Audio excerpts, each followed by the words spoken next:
आज बुलंदशहर में प्रधानमंत्री नरेंद्र मोदी की जनसभा थी, जिसमें उन्होंने जमकर कार्यकर्ताओं में जोश भरा। साथ ही उन्होंने कहा कि चुनाव की तैयारी, चुनाव का बिगुल फूंकना उनका काम नहीं है, ये काम तो जनता जनार्दन करेगी।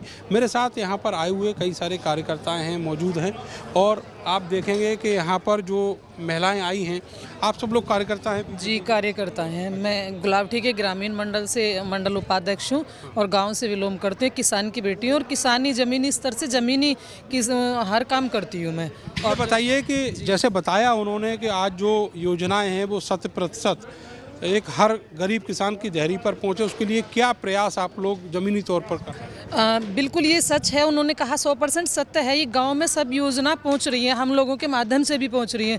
कुछ स्वयं सहायता समूह को लेकर पहुंच रही हैं, जो हमारे गांव में आशा, आंगनवाड़ी वर्कर और समूह से जुड़ी समाज सेवा वाले सब लोग हैं। वाकई में सब चीज़ें 100% पहुँच रही हैं। जैसे कि किसान सम्मान निधि है, मैं भी किसान परिवार से विलोम करती हूँ, मेरे हस्बैंड की भी आती है किसान सम्मान निधि।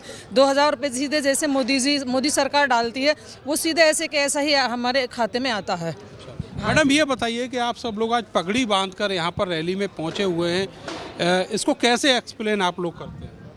बहुत अच्छा लग रहा है। हमें मोदी जी के उसमें आए हैं। रैली में आपने भाषण सुना होगा मोदी जी का, महिलाओं के लिए भी उन्होंने बहुत सारी बातें कही हैं। क्या ऐसी योजनाएं हैं जिनसे वाकई में महिलाएं जो हैं लाभान्वित हैं? जैसे स्वयं सहायता समूह है और उससे समूह में महिलाओं को इतना रोज़गार मिला। उसमें राशन से किया है, समूह से किया है, बैंक से किया है, और उसमें शौचालय के लिए भी एक महिला होती है, उसको 6000 रुपये मंथली मिलता है और 2000 तीसरे महीने उसको वॉशिंग के लिए भी आता है। जिससे महिला, जो गरीब परिवार की महिलाएं अपना भरण पोषण समूह से लोन लेती हैं। जैसे कि पहली किस्त हमारी 15,000 की आई, तो उसमें 5,000 आता है। उसमें महिला उस बगैर ब्याज के उसको जमा करती है। उसके बाद जो किस्त आएगी 1,10,000 की आती है। उसमें वो जो भी लेती है ना के बराबर ब्याज, जैसे कि एक महिला को 10 महिलाओं में 1,10,000 आया, 10,000 महिलाओं में डिवाइडेड कर दिया। वो बेचारी अपना काम कर लेती है, उससे 10,000 पे मात्र 100 रुपये ब्याज होती है। अगले महीने जो भी जमा करेंगे उसमें 100, अगले महीने यानी कि जैसे 10,000 पे 100 होगी, अगली बार जो 1,000 रुपये उसके साथ जो 100 जमा होंगे, 9,000 की किस्त 90 रुपये होगा। तीसरे महीने फिर 8,000 होगा, उसके साथ 80,000 होगा। इस तरीके से उनकी एक साख भी बन जाती है और उनको गुजर बसर करने के लिए उससे वो सिलाई का भी चला रही हैं, पार्लर का चला रही हैं, गांव में कुछ अपना मोमबत्ती दिए सब चीज़ें बना तरह के उद्यम जो हैं वो कर रही हैं। अब आप लोगों ने जैसे सुना अभी नरेंद्र मोदी जी को, चुनाव को लेकर उन्होंने क्या मैसेज दिया है, किस तरह की तैयारी आपको करने के लिए कहा है? चुनाव के लिए आदरणीय प्रधानमंत्री जी ने कहा है कि मुझे यहाँ बिगुल फूंकने की ज़रूरत नहीं है। मोदी का बिगुल ऑलरेडी पहले से ही इतना फूंका हुआ है। मेरा परिवार है, मुझे किसी तरीके की बिगुल फूंकने की ज़रूरत नहीं है। मोदी को किसी की ज़रूरत नहीं है, ना थी, ना है और ना रहेगी। तो हम सब कार्यकर्ता सभी लोग हैं, हम लोग कार्य करते हैं अपना निरंतर। जो भी भाजपा के अभियान आते हैं हम निरंतर उनको करते हैं, चाहे वो महिला मोर्चा से रिलेटेड हो, पिछड़ा मोर्चा से रिलेटेड हो, अनुसूचित जाति से हो, किसी भी जनजाति से हो। मोदी सरकार में किसी भी आपके जितनी भी जाति है, किसी के अंदर भी भेदभाव नहीं किया। बताइए, अब की बार हैट्रिक कंप्लीट मानी जाएगी। 2024 में मोदी का ही डंका बजेगा, तीसरी बार। अच्छा, ये बताइए, विकास योजनाओं की बात तो अलग है, लेकिन अभी जो प्राण प्रतिष्ठा हुई अयोध्या में, उसका कितना इम्प्रेशन है? उसका इम्प्रेशन है, इतना इम्प्रेशन है। अयोध्या हर के लिए बड़े भावुक पल था वो। 500 वर्ष बाद हमारे रामलला प्राण प्रतिष्ठा हुई है उनकी 22 तारीख को। तो एक हम जैसे अब की जो जनरेशन है, हम लोगों के लिए तो बहुत ही अच्छा क्षण है और हम लोग बहुत अपने आप को गौरवान्वित और भाग्यशाली समझते हैं कि हमने वो पल देखा। कितने लोगों ने कुर्बानी दी, कितने लोगों ने उनमें हत्या हुई, कितने लोगों पे गोली चली, कार सेवकों पे।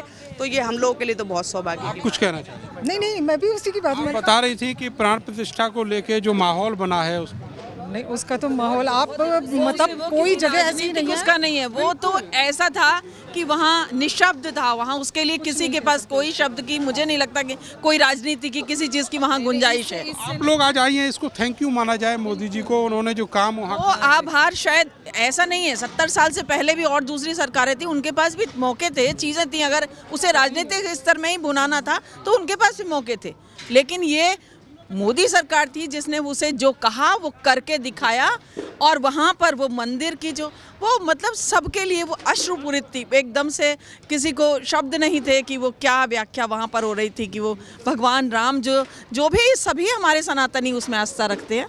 रामलला की आपने मूर्ति देखी होगी, कैसा लगा? बहुत अच्छा, बड़े भावुक पल थे कि जिसको देखने के लिए हमारी पीढ़ियाँ प्रयास करते करते हमारे बीच से चली गई और हम उस पल के साक्षी बने। ये हमारे लिए बड़े गौरव और सौभाग्य की बात है कि हम उस पल को जी पाए, उसको हम महसूस कर पाए।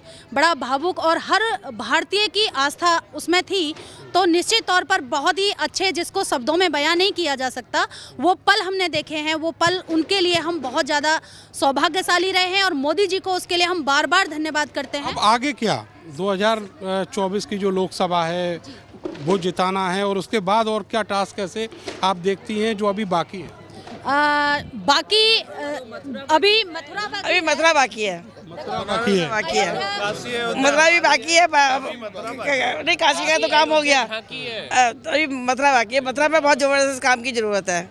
वहाँ बिहारी जी के मंदिर में जाओ तो इतनी भीड़ रहती है कि वहाँ दर्शन करना मुश्किल। कॉरिडोर चाहिए आपको? वहाँ कॉरिडोर चाहिए, वो तो बन रहा है। वहाँ भी चाहिए, अभी जन्मभूमि पे भी चाहिए ना, कि वो जन्मभूमि पे भी चाहिए, क्योंकि वो विवाद न रहे, कोई विवाद न रहे आगे आने वाले समय के लिए। अब पीढ़ियों ने इतना दुख झेला है, आगे आने वाली पीढ़ी और दुख ना झेले, तो वो वहाँ से विवाद नहीं होना चाहिए। बता रही हैं जी, मथुरा बिल्कुल बाकी है, और ऐसा हमें विश्वास है अपने अभिभावक श्री नरेंद्र मोदी जी पर कि जो हमने अयोध्या में देखा है वो हमको मथुरा में भी निश्चित तौर पर देखने को मिलेगा। जो हमारी श्रद्धा है, हमारी भावनाएं हैं, वो पूरी होंगी, ऐसा हमें पूरा विश्वास है। चलिए, माहौल तो बन गया 2024 को लेकर। आपने देखा होगा पिछले 24 घंटे में जो इंडिया गठबंधन के बड़े धड़े थे वो सब अलग अलग हो गए। अब कैसा सिनेरियो देख रहे हैं? ये सब भगवान राम की ही कृपा है। भगवान राम जब जिधर भी निहारेंगे उधर सब अच्छा ही अच्छा होगा, और जो उनके भक्त हैं, जो उनके अनुयायी हैं, जो उनको मानते हैं, जो उनको लाए हैं 500 बरस बाद, तो उन पे और इस भारतवर्ष पे उनकी अब विशेष कृपा। कहना क्या चाह रहे हैं कि ये लोग उनके इनविटेशन में प्राण प्रतिष्ठा में नहीं गए, इसलिए इनको जाना चाहिए था। ये जिस धर्म में पैदा हुए, भगवान राम को ये बहुत ज़्यादा अभागे हैं, और इनको कहीं ना कहीं भगवान राम इनको कहीं ना कहीं कोई कष्ट दे सकते हैं। और ये भी कहा गया कि साहब अगर प्राण प्रतिष्ठा होती है तो शंकराचार्य कह रहे थे कि ये जो दैवी आपदाएं हैं वो आएंगी, लेकिन हो उल्टा रहा है। हाँ, कोई देवी आपदा नहीं आएगी। ये काशी के जो बहुत बड़े विद्वान पंडित थे, उनसे इसको जो मुहूर्त को निकलवा के विधि विधान से किया गया है। और मोदी जी तो स्वयं में ही भक्त हैं, मोदी जी तो स्वयं में ही पूरे सन्यासी हैं, तपस्वी हैं। तो ऐसा लगता है जो भगवान राम का युग था, त्रेता युग, आज कलयुग में मोदी के रूप में हमें एक ऐसा तपस्वी और योगी के रूप में ऐसा तपस्वी मिल गया है जो हमारे देश को बहुत ऊंचाइयों पर ले जा रहे हैं। विश्व में शिखर पर खड़ा कर दिया है इन्होंने लाकर, जो आज तक हमें कोई पूछता नहीं था, आज प्रथम श्रेणी में हम खड़े हुए हैं। आने वाले मोदी जी ने जो करके दिखाया है, नहीं लगता कोई करेगा। आपसे साइन आउट करूँगा। हाँ, आप कुछ कहना चाह रहे हैं? ये जो आपने अभी क्वेश्चन किया था कि आपदाएं आएंगी, तो मैं उसके लिए बता दूं कि भरे कोहरे के बीच हमने देखा 22 जनवरी को खिलखिलाती धूप हमने देखने को मिली और बड़ा अच्छा सुहावना मौसम था। श्री रामचंद्र जी भी बहुत खुश है, और आज भी देखो कोहरा था, और मोदी जी जैसे यहाँ कुछ महानुभाव हमारे बीच बैठे थे, वो ये कह भी रहे थे कि राम जी से भी इनके डायरेक्ट संपर्क हैं। देखो कितनी अच्छी धूप मोदी जी के आगमन, धूप निकल आई। बिल्कुल बिल्कुल, बहुत ज़्यादा उनका, राम जी का पूरा आशीर्वाद हमारे मोदी जी के साथ है, और वो इतने बड़े भक्त हैं, तपस्वी हैं कि उनके रहते कोई आपदा कहीं से भी आ ही नहीं सकती, ऐसा हमें पूर्ण विश्वास है। और पूरी जनता इस बात को मानती है, पूरी जनता उन पर पूरा विश्वास करती है, और मोदी जी ने जो हमें बार बार गारंटी दी है उस पर हमें पूरा भरोसा। अब की बार 2024 में कितनी सीटें आप एक्सपेक्ट कर रहे हैं? 400 के प्लस, 400 से ऊपर। मैं डॉक्टर पुष्पांजलि शर्मा, जिला उपाध्यक्ष हूँ मैनवाड़ी की। मैं आपको बिल्कुल विश्वास दिलाती हूँ, हम कम से कम उत्तर प्रदेश में 82 सीट हैं, और हम कम से कम 70-75 के बीच से तो लेके ही मरेंगे। और ये 400 सीट पार का जो नारा नरेंद्र मोदी और बीजेपी का है, उसको पूरा करने में कार्यकर्ता पूरी रुचि दिखा रहे हैं, दिलचस्पी ले रहे हैं। उनका दावा है कि ऐसा होगा भी। कैमरा सहयोगी सानू के साथ मैं नरेंद्र, भारत समाचार, बुलंदशहर।